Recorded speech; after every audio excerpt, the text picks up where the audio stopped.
آج ہماری بیٹیوں کے برقع اتروانے والوں تمہیں حیا تک نہیں آئی، اور تم نے کس کی بیٹی کے سر سے دوپٹے اتار دیے؟ جس کی بارگاہ میں حاتم بن تائی کی بیٹی لائی گئی، اس کے سر پہ دوپٹہ نہ تھا، میرے حضور نے مزمل والی چادر ڈال کے کہا تھا بیٹی بیٹی ہوتی ہے، چاہے وہ مومن کی بیٹی ہو چاہے کافر کی بیٹی۔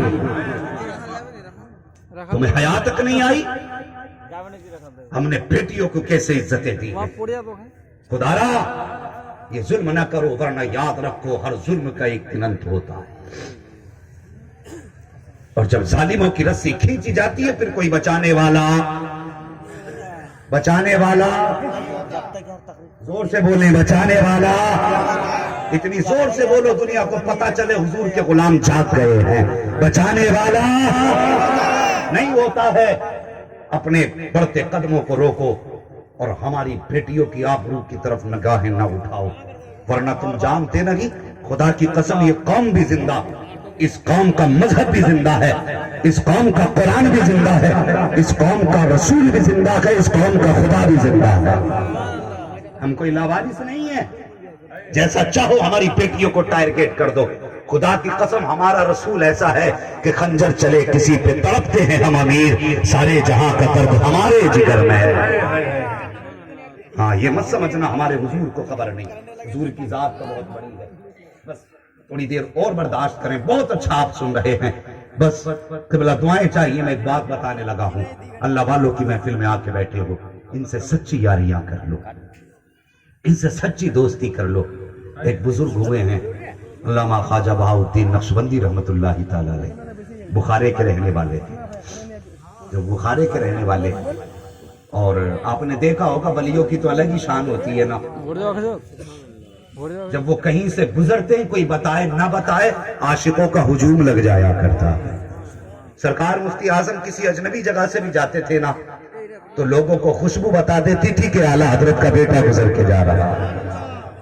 ہاں، اور نہیں دیکھا کہ تاج الشریعہ اگر کسی گلی سے گزرتے یا کسی شہر سے گزرتے تو کوئی اعلان نہیں ہوتا تھا، کوئی خبر نہیں ہوتی تھی، آپ کے آنے کی دیر ہوتی تھی عاشقوں کی بھیڑ لگ جایا کرتی تھی۔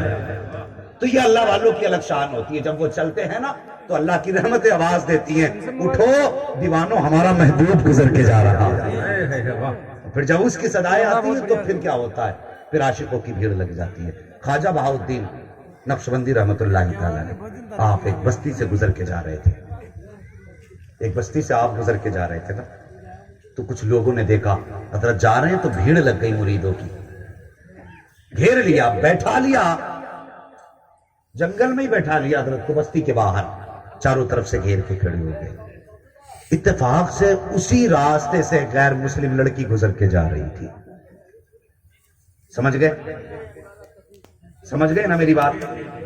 غیر مسلم لڑکی گزر کے جا رہی تھی، اس بچے نے لوگوں کی بھیڑ دیکھی، بچے ہوتے ہی عجیب ہے نا، کہیں بھی اگر بھیڑ دیکھے تو یہ کوشش کرتے ہیں یہ لگی کیوں ہے، یہاں پہ اتنے لوگ کیوں ہیں؟ اس نے ایک ہاتھ پکڑ کے کہا چاچا آپ کا بیٹی بولو یہ بھیڑ کیوں ہے؟ انہوں نے کہا یہ مسلمانوں کے پیر آئے ہوئے ہیں۔ مسلمانوں کے پیر آئے ہوئے ہیں، زور سے مسلمانوں کے پیر آئے ہوئے ہیں۔ بچی کہنے لگی بیٹے بابا جی یہ پیر ہوتے کون ہیں؟ کہنے لگی بیٹے ہم تمہیں کیسے بتائیں پیر کون ہوتے ہیں، جاؤ وہ وہاں بیٹھے ہیں انہی سے جا کے پوچھ لے۔ بچی لوگوں کو ہٹاتے ہوئے خواجہ بہاؤالدین نقشبندی کی بارگاہ میں پہنچ گئی، دیکھ کے کہنے لگی بابا جی آپ پیر ہو؟ فرمانے مسکرا کے فرمانے لگے جی۔ بچی کہنے لگی بابا بتاؤ کہ پیر کون ہوتے ہیں؟ تو اب ہر سنی بولے گا سبحان اللہ۔ خواجہ بہاؤالدین کا جواب سنیں، بچی نے کہا بابا یہ پیر کون ہوتے ہیں؟ تو خواجہ بہاؤالدین بخاری رحمت اللہ تعالی علیہ کہتے ہیں بیٹی پیر وہ ہوتے ہیں جو مصیبت کی گھڑی میں کام آیا کرتے ہیں۔ پیر وہ ہوتے ہیں جو مصیبت کی گھڑی میں کام آیا کرتے ہیں۔ بچی نے کچھ دیر سوچا، سوچ کے کہنے لگی کس کی مصیبت میں؟ کہنے لگے مریدوں کی مصیبت میں۔ تو بچی کہنے لگی بابا پھر مجھے بھی مرید کر لو، مصیبت تو اللہ والوں کی میٹھی باتیں تھی۔ جن کے لہجے سے لوگ مسلمان ہو جایا کرتے تھے، جن کی باتوں سے لوگ کلمہ پڑھ لیا کرتے تھے. بچی کہنے لگی بابا پھر مصیبت تو کسی کو بھی آ سکتی ہے نا، پھر مجھے بھی مسلمان کر کے مرید بنا لے. آپ نے کلمہ پڑھایا، بچی کو مرید کیا. بچی جانے لگی، کہنے لگی بابا وعدہ تو سچا ہے نا تیرا، مصیبت کے وقت کام تو آؤ گے نا. بچی نے کہا بیٹی، بابا نے کہا بیٹی پکار لینا، جب مصیبت کا وقت آئے گا تیرا پیر تیرے کام آ جائے گا. بول تو ذرا سبحان اللہ، تیرا پیر تیرے کام آ جائے گا. جب بچی نے اتنا سنا چل پڑی. اللہ اکبر، بچی سمجھدار تھی، یہاں سے گئی جیسی پیر کی بیعت کی اور اس پر سلسلے کا فیض جاری ہوا، سلسلے نقشبند کا فیض جاری ہوا. بچی کی نوکری بادشاہ کے دربار میں لگی اور اس کے اچھے اخلاق کی وجہ سے، بزرگوں کے فیض کی وجہ سے اس نے اتنی تیزی سے ترقی کی. جتنی خادمائیں بادشاہ کے دربار میں تھی وہ سب سے افضل ہو گئی. جب سب سے اچھی ہو گئی، بادشاہ نے انہیں سب کے اوپر نگراں مقرر کر دیا. تو جتنی پہلی پرانی عورتیں تھیں ان کو حسد بڑی جلدی ہو جایا کرتا ہے.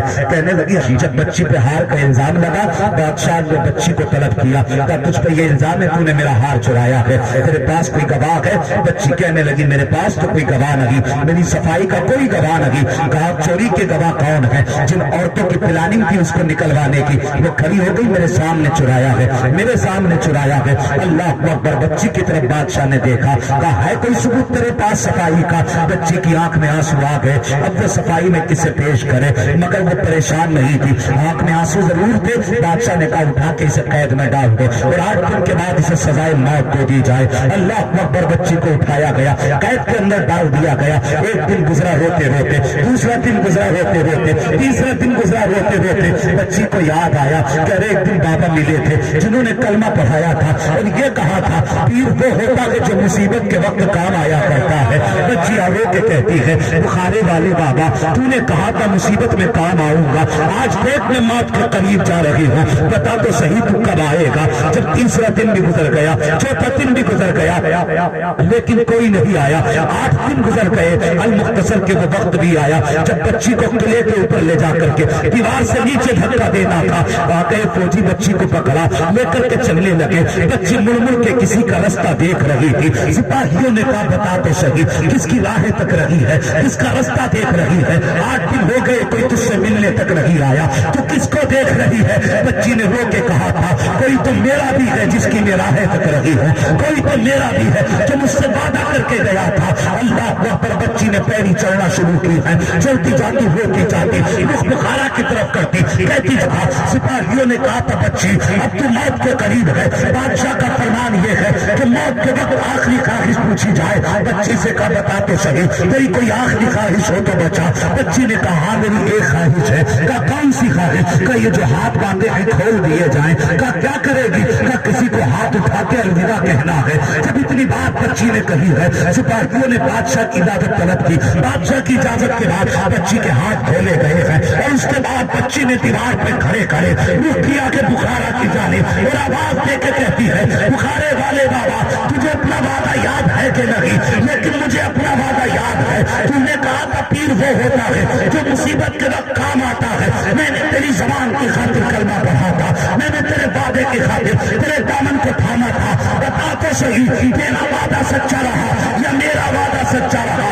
اس کے بعد بچی نے کہا تھا تیری نیت تو جانے، میری نیت تو یہ کرنے وعدہ نبھا کے جا رہی ہے. ہاتھ اٹھا کے کہا خدا حافظ. پھر اس کے بعد بچی کے ہاتھ باندھے گئے اور جب بچی کو دھکا دیا گیا بچی کی زبان سے چیخ نکلی آپ بخارے والے بابا اب کب آئے گا؟ اتنا کہنا تھا بچی کی آنکھ دہشت سے بند ہوئی. اس نے آج زمین اوپر سے نیچے کا سفر طے کیا.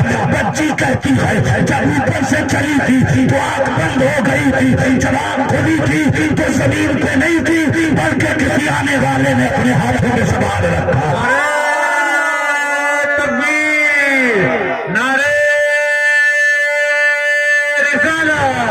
فضائل اولیاء کرام، فضائل اولیاء کرام، کرامات اولیاء، حضرت علامہ مفتی حماد رضا صاحب قبلہ